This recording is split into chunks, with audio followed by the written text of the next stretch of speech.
लक्ष्मी पते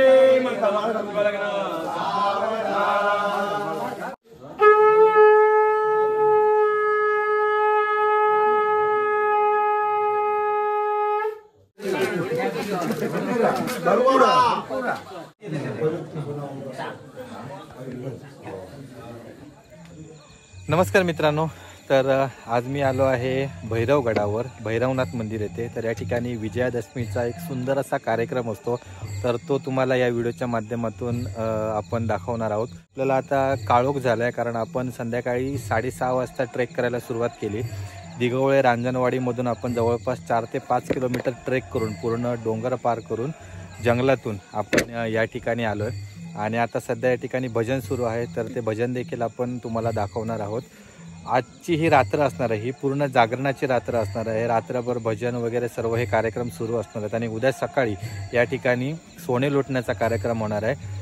मंदिर सकाळी दाखवतो, खूप सुंदर असा व्ह्यू आहे। आम्ही पूर्ण या भैरवगडावर आलो आहे, ज्या ठिकाणी भैरवनाथांचं मंदिर आहे, तर त्याचं दर्शन देखील तुम्हाला देणार आहोत। खूप सुंदर व्हिडिओ होणार आहे, व्हिडिओ शेवटपर्यंत नक्की राहा। हा जो संपूर्ण कार्यक्रम आहे, या संपूर्ण कार्यक्रमाची माहिती सुद्धा तुम्हाला आपण देणार आहोत, तर त्यासाठी व्हिडिओ नक्की शेवटपर्यंत बघा। व्हिडिओ कशी वाटली ती कमेंट करून नक्की सांगा, आणि चॅनलला नवीन असाल तर आपलं सुवर्ण कोकण ब्लॉग यूट्यूब चॅनल नक्की सबस्क्राईब करा। तर इकडे हे मंदिर आहे, भैरवनाथ मंदिर। तर या ठिकाणी संपूर्ण तोफा वगैरे आहे, तुळशी वृंदावन, दीपमाळ आहे, तर ते सर्व सकाळी तुम्हाला दाखवतो। आता या ठिकाणी भजन सुरू आहे। श्री भैरवनाथ मंदिर हे भैरवगडावरील एक छोटंसं मंदिर आणि खूप जुनं आणि जागृत असं मंदिर आहे। या ठिकाणी गाभाऱ्यामध्ये 3 पाषाणं आहेत ठेवलेली आणि त्याची पूजा केली जाते। आणि याच मंदिरात या पाषाणांसमोर या ठिकाणी भजनरूपी जागरण पूर्ण रात्रभर केलं जातं।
खूप सुंदर अशी आरती या ठिकाणी आता पार पडली. आता आरतीनंतर या ठिकाणी महाप्रसाद होईल आणि त्यानंतर पुन्हा भजनाचं जे जागरण आहे ते सुरू होणार आहे.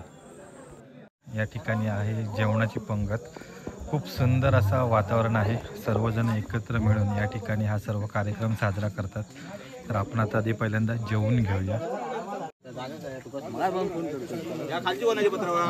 गॅस बत्तीच्या उजेडात सगळेजण गोल बसून जेवतात. भारी फिरलं एकदम काळोख असा. तर आपण पण आता जागा मिळत नाही तर जेवून बसूया. खूप भारी वातावरण आहे इकडे.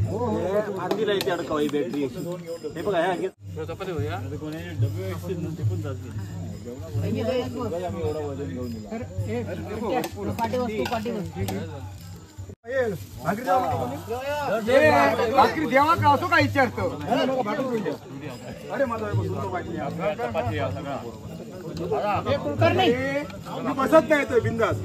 पण मी तुमची आठवण केलं पाहिजे भाजी ना. आपण आता इकडे जोग बसतो.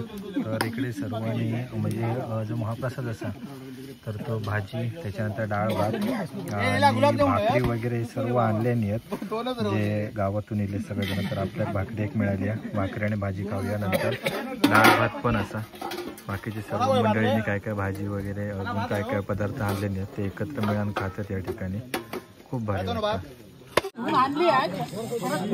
भाकरी भाजी हे कुठेतरी चटणी असा. त्याच्यानंतर डाळ भात. खूप भारी जेवण.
जय जय राम कृष्ण हरी राजा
रात्रीचे 11:30 वाजलेत आणि जस्ट आता हे भजन संपले. यानंतर दुसरी टीम भजनाला बसणार आहे.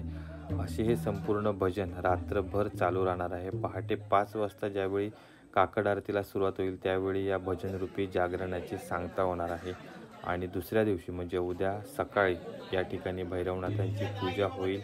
त्यानंतर मग जो सोने लुटण्याचा कार्यक्रम आहे महत्त्वाचा तो साजरा होईल. त्यानंतर गाराणी वगैरे सर्व झाल्यानंतर या संपूर्ण सोहळ्याची सांगता होणार.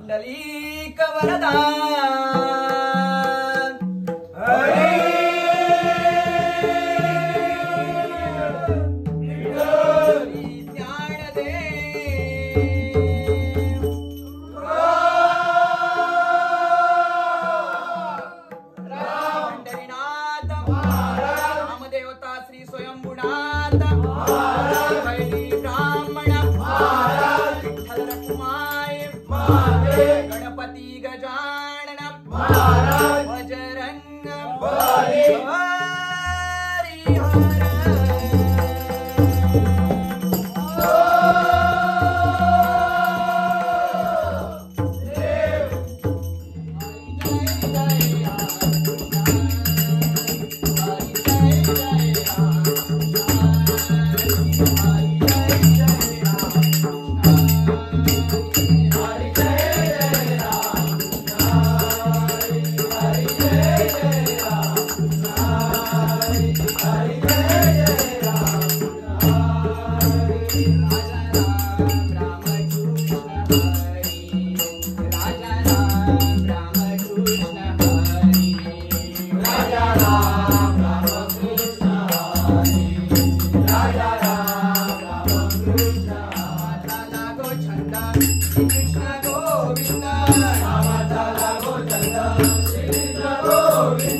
पहाटेचे 5 वाजलेत आणि आता काकड आरतीला सुरुवात होईल.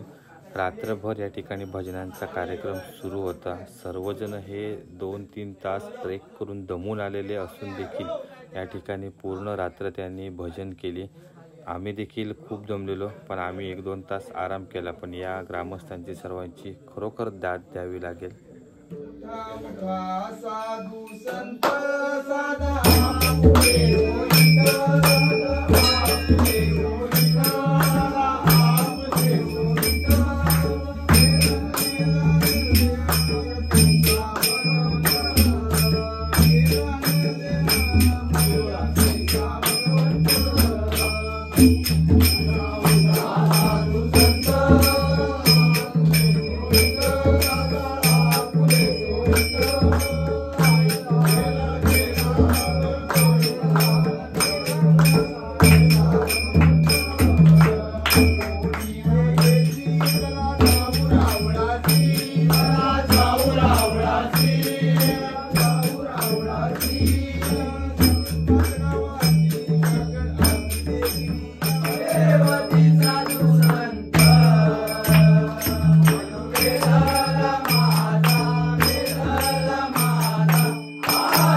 सकाळी 5:30 वाजता आम्ही पाणी आणूक चाललो. तर इकडे तळी असा होय ना प्रथमेश? तळी मग झरो हा इकडे. ओके झरो हा. तर थोडासा जरा एक 500-1 मीटर खाली उतरायचा लागता मंदिरापासून. तर तिकडे आम्ही इलो, सगळेजण इलेत बहुतेक जण. तर प्रत्येकजण हांडो कळशी भरून पाणी घेऊन जाता. रस्तो तर एकदम भारी डेंजर आहे. मित्रांनो, आता या ठिकाणी श्री भैरवनाथांची पूजा सुरू आहे. या भैरवनाथांच्या पाषाणासोबतच मंदिर परिसरात जे सर्व पाषाण आहेत त्यांची देखील हे पुजारी आहेत ते संपूर्ण पूजा करतात. अजून या नवमीच्या दिवसाचं एक वैशिष्ट्य म्हणजे आजच्याच दिवशी आपण या भैरवनाथांचं जे पाषाण आहे यांचं आपण दर्शन घेऊ शकतो, म्हणजे त्यांना स्पर्श करू शकतो. खूप सुंदर असं हे भैरवगडावरील मंदिर आहे आणि या मंदिराचा दरवाजा देखील नाही आहे. तर वर्षातले काही दिवसच या ठिकाणी उत्सव असतात आणि खूप जागृत असं हे भैरवगडावरील देवस्थान आहे.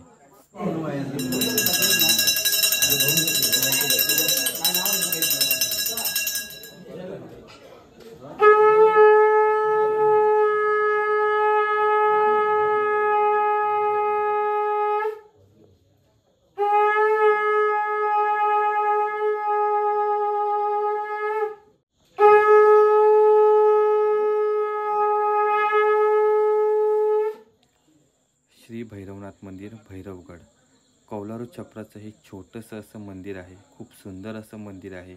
या ठिकाणी कोणत्याही दळणवळणाच्या सोयी नाही आहे. तुम्हाला पायी चालतच या ठिकाणी यावं लागतं. जे सर्व उत्सवाचं साहित्य आहे ते संपूर्ण तुम्हाला डोंगर वाटातून पार करत यावं लागतं.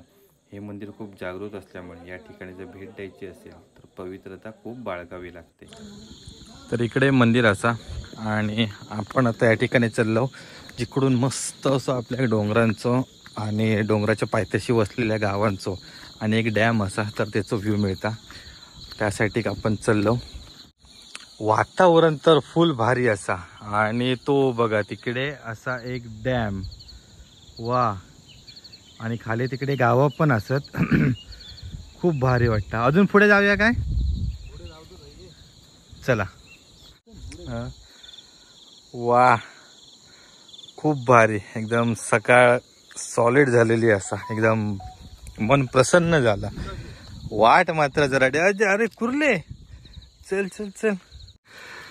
आता मंदिरापासून जरा थोडेसे पुढे आम्ही चालत येलो ना तर कसलो व्ह्यू आतो बघा. आई शपथ ना, म्हणजे भारीच भारीच वाटतं असे पूर्ण. आता आम्ही येताना थोडेसे जंगलातून इलो आणि काही एकदम थोडेशी म्हणजे उतरणीशी वाट होती आणि ती वाट सगळी पार केल्यानंतर असो यो भारी एक नंबर 180 डिग्री मध्ये व्ह्यू मिळता आपल्या. का तिकडे पुढे गेल्यावर 360 गावतलो. वा, एक नंबर. मस्त सकाळ झाली एकदम फ्रेश. हो, हा हा हा, असो व्ह्यू. अरे ह्याच्यासाठी लोक महाबळेश्वर मध्ये जातात. मग महाबळेश्वर मध्ये सेम काय नाही असंच आड असे डोंगरच बघूचे असत वरना. पण ह्यो तर एकदम भारीच वाटत व्ह्यू. तुफानी तुफानी. इकडचे रस्ते मात्र खूप रिस्की असतात. आता आम्ही पावसाच्या वेळेत येलो म्हणजे आता ऑक्टोबर असा तरी पण काल आता कालपासून 4 दिवस आधी पाऊस पडतो त्याच्यामुळे सगळे धोंडे आणि हे स्लिपरी झालेले असतात आणि खाली जर बघितलं असतं एकदम खोल दरी असं. त्यामुळे खूप सांभाळून अगदी एकदम पाय घट्ट लावून या ठिकाणाहून चलायचं लागतं. अकडे तकडे लक्ष अजिबात नाही. ओके तर तो ह्यो इकडचा पट्टो आहे दिगवळे रांजणवाडी. तर या ठिकाणी ह्यो जो पोर्शन बघतास तर ह्यो 2 वर्षापूर्वी ढासळलेलो ना. 2 वर्षापूर्वी लँडस्लायडिंग झालेला तिकडे. आणि ह्यो जो डोंगर असा ह्यो तर या डोंगराच्या पायथ्याशी रांजणवाडी असं आणि ह्या पूर्ण असा ह्या इकडे दिगवळे गाव. खूप भारी. आपण इकडून इलो आणि त्याच्यानंतर तिकडे पुढे सगळं मग त्या साईडनी कणकवली वगैरे. खूप मस्त वाटतं इकडून. एकीकडे उंच पर्वतरांगांचं सह्याद्री आणि सह्याद्रीच्या पायथ्याशी प्लेन पूर्ण आणि छोटे मोठे टेकडे असणारा आपलं कोकण. खूप भारी वाटतं बघू. लगेच तुमका डिफरन्स कळतं इकडे. या साईडला पण बघितलं असतं बघा हे सगळे पूर्ण डोंगर असतात सह्याद्रीचे. आणि नंतर या बाजूक आपण बघितला तर इकडे पूर्ण असा प्लेन. काही ठिकाणी छोटे छोटे असे डोंगर आपल्याला बघूक मिळतात. पण यो व्ह्यू तर सुंदर एक नंबर. शुभ सकाळ मंडळी. तर आत्ता सकाळचे 7:30 वाजले आणि सगळी पूजा वगैरे झाली. काल रात्री जवळपास आम्ही 8:30 वाजता येलो. 6:30 वाजता निघालेलो.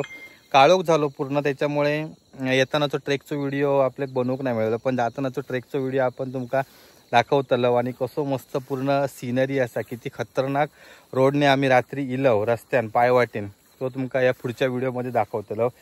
अजून एक सांगायची गोष्ट म्हणजे मी असो कार्यक्रम पहिल्यांदा अनुभवलोय. तर पूर्ण रात्रभर म्हणजे भजन हरिपाठ सगळं पूर्ण चालू होतं. एकही मिनिट असा थांबूक नाही. एक भजन बसलं की म्हणजे अल्टरनेटली सगळी जी टीम असायची ते पूर्ण रात्रभर जागरण करत होते भजन करीत होते. त्याच्यानंतर सकाळी 5 वाजता काकड आरती झाली.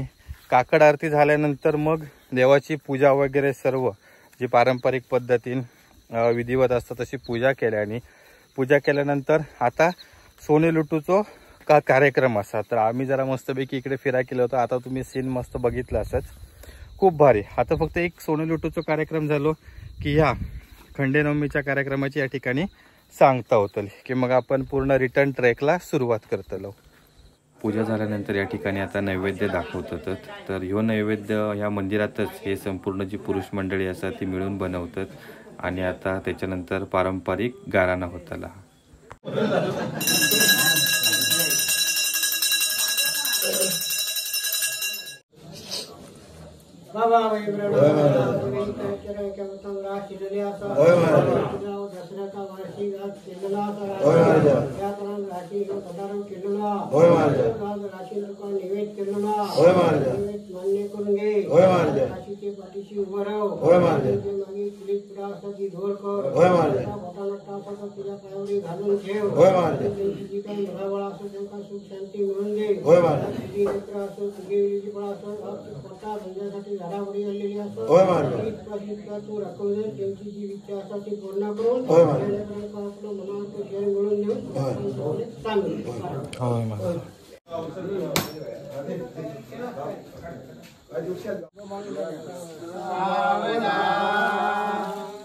स्वस्ति श्री गणनायकं गजमुखं मोरेश्वरं सिद्धितं मल्लारं पूर्णं विनायकमं चिंतामणि श्रेवरं लेण्याद्रि गिरिजातं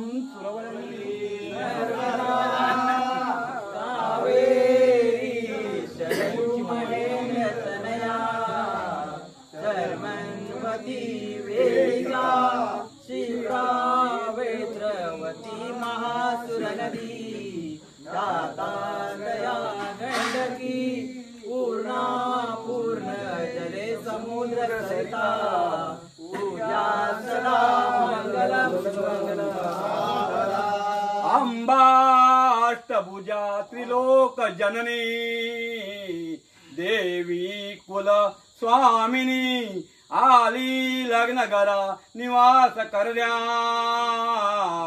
आव्हान ऐकुनी आता ती चौवी मुठीत मिटल्या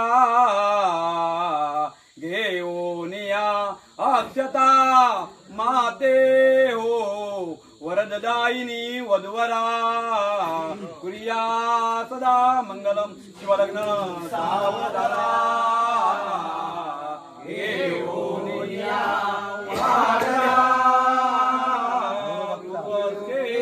मधुपर्क पूजन करा अंतर सगळा जरा लोष्टा वधुवरा करणे दोघे करा वादंत्रे बहुगलला करणे लक्ष्मी पते मंगला शिवलग्न